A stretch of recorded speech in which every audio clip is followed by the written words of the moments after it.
श्रावण महिना सुरू झालेला आहे आणि श्रावणात इतके उपवास असतात. शिवाय बऱ्याच जणांचं चातुर्मास असतं आणि त्यामध्ये ते कांदा, लसूण हे सगळं खात नाही. तर अशा वेळेस काय बनवायचं हा जर तुम्हाला प्रश्न पडत असेल, तर आज मी संपूर्ण जेवणाचं ताट करणार आहे, ज्यामध्ये अजिबात कांदा, लसूण वापरला नाहीये. म्हणूनच ही आज आपली कांदा लसूण विरहित सात्विक थाळी बघणार आहोत. या थाळीमध्ये आपण शेवयांची खीर बघणार आहोत. त्यानंतर कोबीची वडी इथे मी केलेली आहे आणि यासारखेच मस्त पदार्थ मी या थाळीमध्ये केलेले आहे आणि हेही सगळं कांदा आणि लसूण न वापरता. तर व्हिडिओ तर तुम्हाला पूर्ण बघायलाच पाहिजे. तर चला रेसिपीला सुरुवात करूया. हॅलो, नमस्कार. मी सोनल मेजवानी व सोनलमध्ये तुमचं खूप खूप मनापासून स्वागत करते आणि आजची आपली ही सात्विक थाळी करायला सुरुवात करूया. तर सगळ्यात आधी आपण गोडाचा पदार्थ तयार करून घेऊ. तर आज मी गोडाच्या पदार्थामध्ये शेवयांची खीर करणार आहे. पण ही शेवयांची खीर जरा वेगळ्या पद्धतीने केलेली आहे. चला तर बघूया. त्यासाठी मी इथे 2 टेबलस्पून तूप गरम केलं. तूप छान गरम झालं की यामध्ये अर्धा कप मी इतकी शेवई घेतलेली आहे. तर ही शेवई जर आपण तोडून घेतली ना आणि मोजली तर ती अर्धा कप होते. त्यानंतर यामध्ये मी थोडेसे काजू आणि बदाम यासोबतच थोडेसे फ्राय करून घेतलेले आहे. फक्त 1 मिनिट आपल्याला हे या तुपामधून छान भाजून घ्यायचं आहे. त्यानंतर आता यामध्ये अर्धा लिटर दूध घेऊ. हे दूध मी गरम करून घेतलेलं आहे आणि कुठलंही दूध घेऊ शकता, म्हणजे गाईचं, म्हशीचं कुठलंही घेतलं तरी चालेल. आता याला एक छान उकळी येऊ देऊ. आणि हो, काजू बदाम सोबत मी थोडीशी चारोळी पण घातली, अगदी 1 चमचा.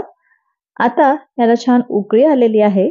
मी गॅस कमी केला आणि यामध्ये आपण चवीपुरतं साखर घालू. तर मी इथे 4 टेबलस्पून इतकी साखर घातली. साखरेचं प्रमाण तुम्ही कमी जास्त करू शकता, कारण कोणाला गोड कमी आवडतं किंवा कोणाला जास्त आवडतं. जर तुम्हाला जास्त आवडत असेल तर तुम्ही अजून 2 चमचे साखर वाढवू शकता. मी इथे 4 टेबलस्पून इतकी साखर घातली. साखर पण छान घालून याला उकळून घेतलं ना. आता यामध्ये आपल्याला कस्टर्ड पावडर घालायचं. तर माझ्याकडे हे मँगो फ्लेवरचं कस्टर्ड पावडर आहे. ते मी इथे 1 चमचा थोड्या दुधामध्ये मिक्स केलं आणि ते यामध्ये घालायचं आहे. ऑप्शनल आहे, नाही घातलं तरी चालेल. जशी आपण नेहमी शेवयांची खीर करतो त्याच पद्धतीने केली तरीही चालेल. पण एकदा हे कस्टर्ड पावडर घालून ही शेवयांची खीर करून बघा. छान दाटसरपणा येतो, जास्त दुधाची गरज पडत नाही आणि चवही भारी लागते. तर आता जर आपण कस्टर्ड पावडर वापरणार आहोत, तर व्हॅनिला फ्लेवरचं असेल किंवा मँगो फ्लेवरचं असेल, तर त्याचा फ्लेवर त्या खीरला येतो, तर ते खूप अप्रतिम लागतं. आणि जर तुम्ही कस्टर्ड पावडर घालणार नसाल, तर त्यामध्ये अर्धा चमचा वेलची पावडर घालायची आहे. आता हे यामध्ये घालून आपण याला छान उकळून देऊ. तर एक मी 5 मिनिटं याला चांगलं उकळून घेतलेलं आहे. तर आपली ही शेवयांची खीर मस्त तयार आहे. तर हे कस्टर्ड घालणं ऑप्शनल आहे. परत सांगते, नाही घातलं तरीही चालेल. तर अशी मस्त चवीची ही आपली शेवयांची खीर तयार आहे. आता आपण आपल्या या थाळीमधला दुसरा पदार्थ करायला घेऊ. तर आता आपण इथे कोबीची वडी तयार करणार आहोत. त्यासाठी मी इथे थोडासा कोबी चिरून घेतलेला आहे. तर एक छोटा कोबी होता, त्यापैकी मी अर्धा किसून घेतला. किसून घ्यायचा आहे, सॉरी, चिरून नाही घ्यायचा आहे. तर किसल्यानंतर तुम्ही 1 कप इतका हा कोबीचा किस म्हणू शकता.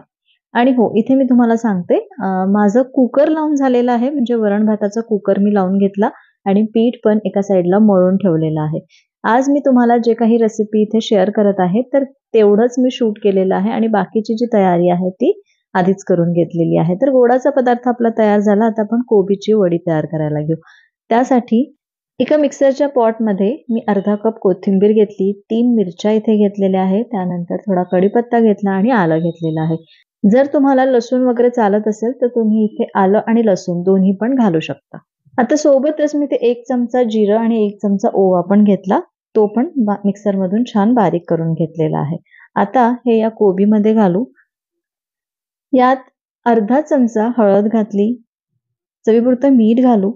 त्यानंतर पाव चमचा हिंग घालू आणि 1 छोटा चमचा मी इथे साखर घालत आहे. आता यामध्ये आपल्याला बेसन पीठ घालायचं आहे. तर जितकं बसेल ना तितकं यामध्ये बेसन पीठ घालायचं आहे. तर कोबीला मॉइश्चर असतं, म्हणजे पाणी असतं, त्याच्यामुळे त्यामध्ये जेवढं पीठ बसेल तेवढं आपल्याला इथे घालायचं आहे. तर इथे मला अंदाजे अर्धा कप इतकं पीठ लागलेलं आहे. आणि तुम्हाला इथे एक मी महत्त्वाची टिप सांगते. जर तुम्हाला ही वडी थोडीशी अजून कुरकुरीत करायची असेल ना, तर तुम्ही इथे 1 टेबलस्पून इतकं तांदळाचं पीठ सुद्धा घाला. मी घातलं नाहीये, पण मला नंतर असं वाटलं की तांदळाचं पीठ पण घालायला पाहिजे होतं. छान कुरकुरीत आपली ही वडी तयार होईल. आता यामध्ये अजिबात पाण्याचा वापर न करता हे भिजवून घ्यायचं आहे. तर त्याआधी मी ज्याच्यामध्ये हे स्टीम करणार आहे ना, त्याला तेल लावून घेतलं. मग आता याला छान मिक्स करून घेऊ.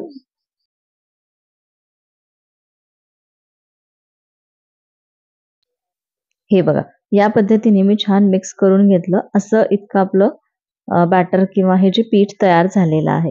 तर खूप घट्ट नाही झालं पाहिजे किंवा खूप सैलही नाही राहिलं पाहिजे. आता हे या जाळीच्या प्लेटवरती मी पसरवून घेते. यामध्ये तुम्ही आतमध्ये पण तीळ घालू शकता. मी इथे वरून थोडीशी तीळ लावून घेते, म्हणजे जेव्हा आपण हे तळतो ना तेव्हा दिसायला सुंदर दिसेल म्हणून. आता याला स्टीम करून घ्यायचं आहे. तर 15 ते 20 मिनिटं याला हाय फ्लेमवरती स्टीम करून घेऊ. म्हणजेच जशी आपण कोथिंबीर वडी वगैरे वाफवतो ना त्याच पद्धतीने ही वाफवून घेऊ. ही वडी शिजेपर्यंत आता आपण आपल्या थाळीमधला तिसरा पदार्थ करायला घेऊ. तर मी आता भाजी तयार करून घेते. तर आज मी बटाटा आणि भेंडीची भाजी तयार करत आहे.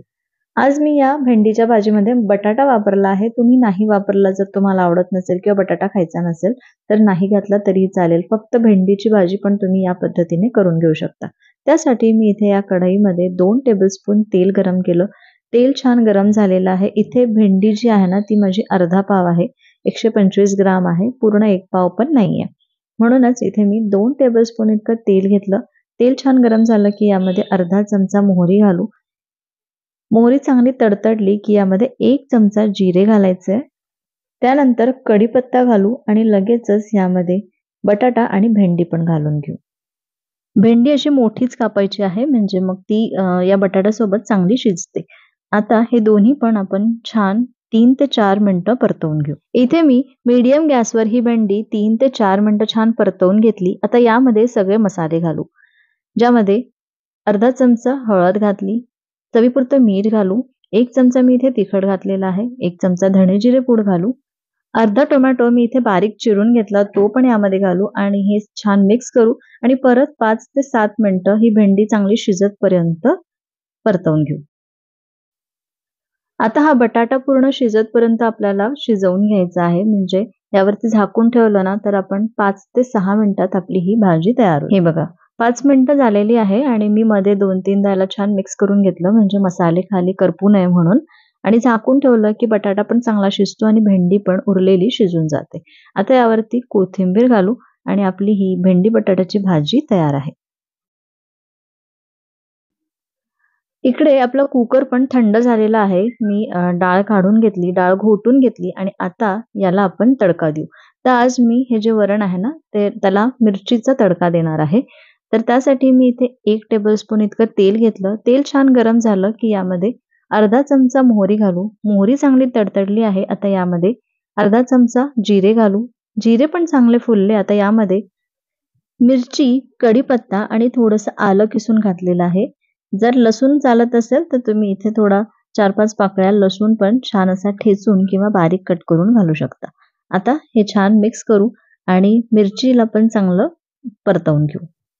हे बघा, वरणाला पण मी या पद्धतीने अर्धवट घोटून घेतलेला आहे. यामध्ये अर्धा टोमॅटो मी बारीक चिरून घातला. आता हे वरण यामध्ये घालू, थोडं पाणी यामध्ये घालू आणि याला उकळू देऊ. यामध्ये मला थोडी हळद कमी वाटते म्हणून मी आता हळद घालत आहे. तुम्ही फोडणीमध्ये घातली थोडी तरीही चालेल. चवीपुरतं मीठ यामध्ये घालू आणि याला छान उकळवून घेऊ.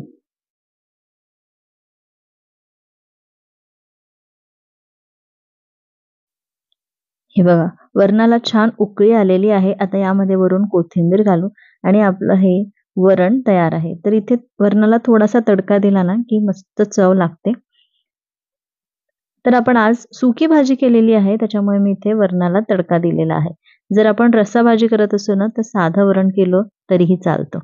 तर हे बघा, आपलं हे वरण पण तयार आहे. आता आपण पटकन अशी कोशिंबीर तयार करून घेऊ. तर त्यासाठी मी इथे एक मोठ्या साईजची काकडी किसून घेतली, ती यामध्ये घालू आणि या काकडीचं ना मी थोडंसं पिळून असं पाणी काढून घेतलं. सोबतच अर्धा टोमॅटो बारीक चिरून घेतला तो घालू. एक मिरची अशी एकदम बारीक चिरून घेतलेली आहे ती पण घातली. थोडी कोथिंबीर घालू आणि यामध्ये चवीपुरतं मीठ घालू, 1 चमचा साखर घालू, 2 टेबलस्पून इतकं मी दही घेतलेलं आहे. हे दही गोड दही घ्यायचं, आंबट दही नाही घ्यायचं. आणि हे छान मिक्स करून घेऊ। आता याला एक तडका देऊ। त्यामध्ये थोड्या तेलामध्ये अर्धा चमचा मोहरी, अर्धा चमचा जिरं घेतलं, थोडा कढीपत्ता घेतला आणि हा तडका पण यावरती घालू आणि आपली ही मस्त अशी काकडीची कोशिंबीर तयार आहे। हे सगळे पदार्थ तयार होतपर्यंत आपली जी कोबीची वडी आहे ती पण थंड झालेली आहे, थोडीशी कोमट आहे आणि आता याला आपण कट करू।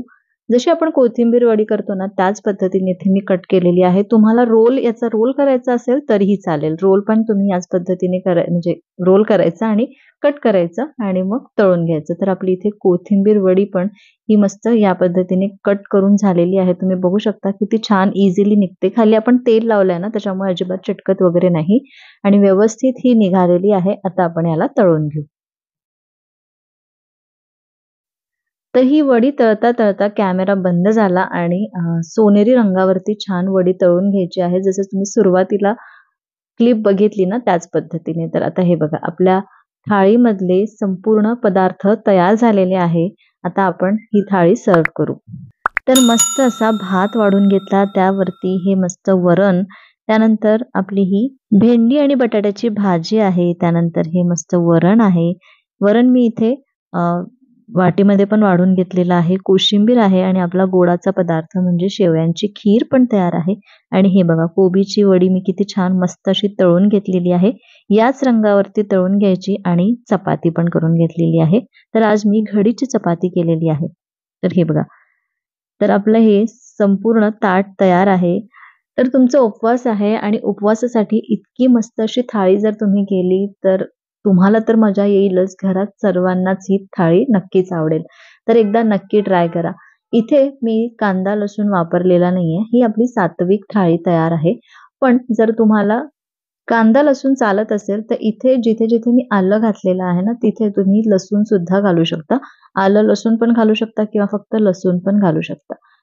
तर आणि भेंडीच्या भाजीमध्ये पण तुम्ही कांद्याची फोडणी पण देऊ शकता। तर इथे मी काहीच दिलेलं नाहीये, म्हणजे काहीच कांदा आणि लसूण वापरलेला नाहीये। तर आजची आपली ही श्रावण सोमवारचा उपवास सोडण्याची सात्विक थाळी तयार आहे। आजचं हे जेवणाचं संपूर्ण ताट तुम्हाला कसं वाटलं आणि यामधील तुम्हाला कुठला पदार्थ आवडला मला कमेंट करून नक्की सांगा। ही सगळी रेसिपी आवडली असेल किंवा यापैकी एखादी जरी रेसिपी आवडली असेल ना, तरी व्हिडिओला लाईक करा, व्हिडिओला हाईप करा आणि चॅनलवर नवीन असाल तर चॅनलला सबस्क्राईब पण करा। पुन्हा भेटते अशाच एका मस्त रेसिपी सोबत सोमवारी दुपारी 2 वाजता आणि दररोज म्हणजे सोमवार ते शुक्रवार दुपारी 2 वाजता मी नवीन-नवीन व्हिडिओज तुमच्यासोबत शेअर करते। तर बघायला विसरू नका। चला भेटूया। बाय।